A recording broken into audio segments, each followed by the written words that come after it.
Fa'asa ayyatuba minhul alim, dan padahal itu adalah satu kesalahan daripada orang alim tersebut. Suatu saat orang alim bisa saja bertaubat. Wan nasu ya'khuduna bihi, sedangkan manusia, sedangkan orang-orang awam akan tetap menganggap itu adalah suatu kebenaran. Nah, ini adalah salah satu hujjah atau dalil bagaimana kita, apalagi di zaman modern ini, di zaman fitnah ini, kita harus menjelaskan secara detail. Fulan inilah yang melakukan kesalahan, fulan inilah yang membahayakan terhadap akidah dan umat. Habib Rizik sekalipun selaku duriannya Rasulullah saya hormat, tapi soal isi ceramahnya belum tentu saya taat kepada beliau. Iki Indonesia wis sampe nganggo Pancasila, muncul istilah NKRI bersyariah. Opo kuwi aku ngono. Jagalah betul-betul fanatik terhadap Rasulullah SAW. Jangan apalagi terhadap ulama-ulama atau tokoh-tokoh yang sudah ngeprank umat, di mana-mana ngeprank umat, di mana-mana menghujat yang lain. Oh, itu tidak bisa baca kitab, Tengku Zulkarnain tidak bisa baca kitab. Ternyata dia sendiri adalah. Anda yang belum subscribe channel Benteng Akidah ini, kami harap subscribe dulu sejak sekarang, sebarkan seluas-luasnya, komentari dan beri masukan kami. Insya Allah kita akan bersama-sama membangun dakwah ini dan menyebarkan kebaikan kepada umat. Keinginan kami hanyalah semata-mata ingin mendapatkan ridho daripada Allah Subhanahu wa Ta'ala dengan tersebarnya dakwah ini, dengan tersampaikannya risalah ini kepada umat seluas-luasnya. Demikian, jangan lupa sekali lagi subscribe.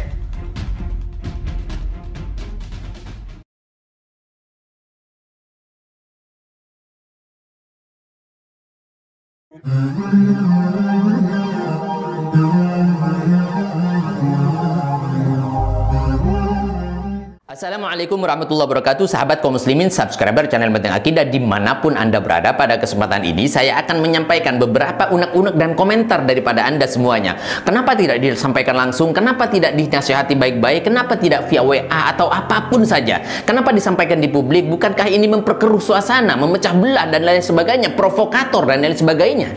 Ini adalah salah satu pertimbangan yang perlu kita ketahui bersama, dan saya harus paparkan di sini bahwasanya Anda ketika melihat gerak-gerik atau gelagat orang-orang yang membahayakan terhadap syariah dan sunnah, misalkan tokoh-tokoh liberal, jangan biarkan mereka terus eksis dengan adanya kesempatannya untuk meraih simpati daripada orang-orang awam, untuk dipelesetkan atau untuk disesatkan, untuk disasarkan terhadap paham-paham liberal di dalam agama Islam. Maka dari itu saya sampaikan pada kesempatan ini, kenapa saya pilih semacam ini, kenapa saya harus sampaikan di publik, karena bagaimanapun ini tanggung jawab kita ketika kita paham terhadap ancaman terhadap adanya syariah dan sunnah dan agama, kemurniannya termasuk, maka ini adalah tanggung jawab kita. Bagaimanapun korban akan jatuh bergelimpangan di mana-mana ketika kita diam atau kita pura-pura atau telepon atau bagaimanapun.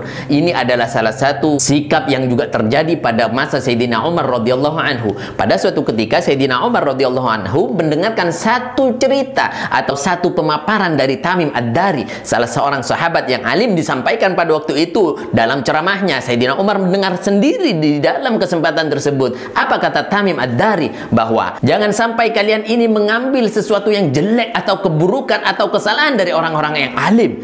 Di waktu itu Sayyidina Umar bertanya-tanya, kok bisa berbicara seperti itu? Akhirnya Sayyidina Umar menyampaikan kepada Ibnu Abbas, minta tolong sampaikan apa maksudnya berbicara seperti itu, apa maksudnya berpidato seperti itu. Tamim Ad-Dari, wahai sahabat Sayyidina Abbas atau Ibnu Abbas, disampaikan pada cerita tersebut Sayyidina Ibnu Abbas tidak menyampaikan kepada Tamim Ad-Dari, tapi suatu ketika lama-lama kemudian Sayyidina Umar juga tidak sabar dengan hal itu dan menyampaikan sendiri, dan langsung ini adalah sesuatu yang penting dan langsung ditanyakan sendiri kepada orangnya. Ini adalah sesuatu yang penting menurut Sayyidina Umar. Kenapa Anda mengatakan seperti itu? Kenapa Anda mengatakan bahwa jangan mengambil sesuatu atau kesalahannya orang-orang yang alim? Bukankah orang-orang yang alim, maksud saya ini menurut saya, bukankah orang alim itu jarang salah atau biasanya ketika melakukan sesuatu berdasarkan ilmu? Maka apa kata Tamim Ad-Dari? Al-alimu yazilu bin nasi fayukhadhu bihi. Orang-orang awam itu ketika melihat sesuatu yang dilakukan oleh orang alim, itu diambil sesuatu yang mungkin itu baik, wajar atau tidak wajar.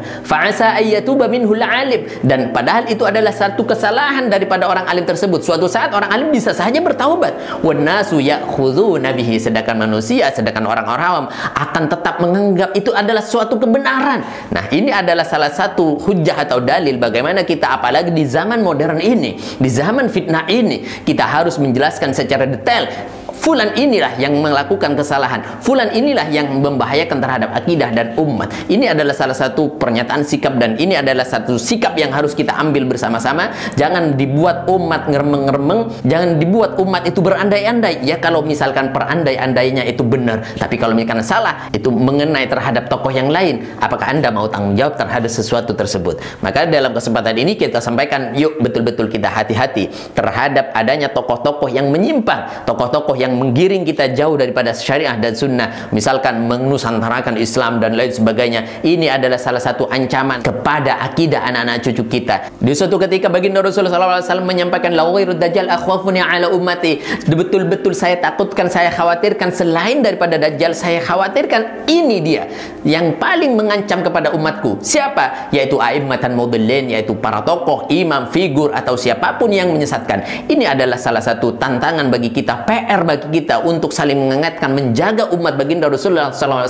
yang selalu dikhawatirkan untuk tersesat daripada jalannya. Na'udzubillah summa na'udzubillah. Baiklah, pada kesempatan ini saya akan menutup pernyataan saya bahwasanya mari kita betul-betul ajak anak-anak cucu kita, keluarga kita, sahabat kita, karib kita, orang-orang sekitar kita, orang yang kita cintai untuk fanatik hanya satu-satunya kepada baginda Rasulullah SAW. Maka pada kesempatan ini pula saya akan menyampaikan, di suatu ketika Rasulullah SAW mendengar sahabat-sahabat mereka menyampaikan pernyataannya, kecintaannya, mengunggulkan Nabi ini, Nabi Ibrahim, Nabi Musa dan lain sebagainya.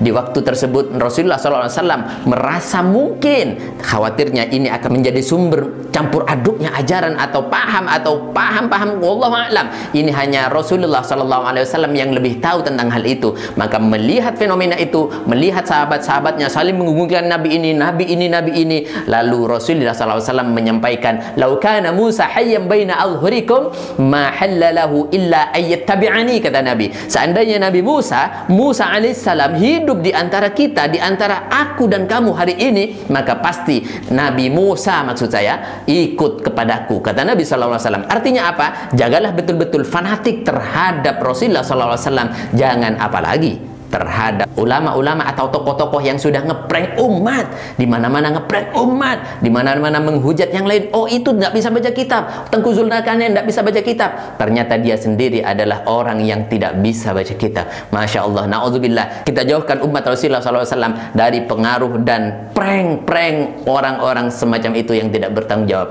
Semoga kita diselamatkan akidah bersama-sama, hidup bersama syariah dan sunnah, cinta terhadap Nabi, satu-satunya orang, satu-satunya figur, satu-satunya tokoh yang dikagumi dan difanatiki adalah baginda Rasul sallallahu alaihi wasallam. Semoga kita mendapatkan syafaatnya. Amin ya rabbal alamin. Assalamualaikum warahmatullahi wabarakatuh. Bismillahirrahmanirrahim. Saya berniat membangun pesantren ini, mengembangkan pesantren ini sebagaimana niat Rasulullah sallallahu alaihi wasallam, sebagaimana niat para masyayikh membangun pesantren. Bahwa kata Nabi, ana wa kafilul yatim fil jannah hakada. Kata Nabi SAW bahwa saya dengan orang yang merawat anak yatim, yang menjaga anak yatim, terutama menjaga akidah, membentengi akidahnya anak yatim, seperti ini. Artinya dekat sekali. Maka ambil kesempatan ini, ambil satu momen penting ini, ambil satu kesempatan emas ini untuk kita bersama-sama berjuang di jalan Allah Subhanahu wa taala, menggapai ridhonya, menggapai jannahnya bersama Rasulullah SAW. Amin ya rabbal alamin. Kami tidak melihat nominal berapapun yang Anda tanam, tapi niat mulia Anda lah, baik yang diniatkan untuk diri Anda, terutama untuk orang tua Anda yang mungkin sudah rindu menanti sedekah jariah Anda. Hormat kami untuk Anda semuanya. Kami kan terus bersamamu.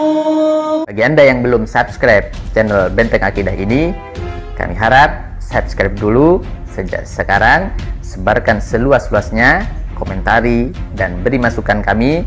Insya Allah kita akan bersama-sama membangun dakwah ini dan menyebarkan kebaikan kepada umat. Keinginan kami hanyalah semata-mata ingin mendapatkan ridho daripada Allah Subhanahu wa taala dengan tersebarnya dakwah ini, dengan tersampaikannya risalah ini kepada umat seluas-luasnya. Demikian, jangan lupa sekali lagi subscribe.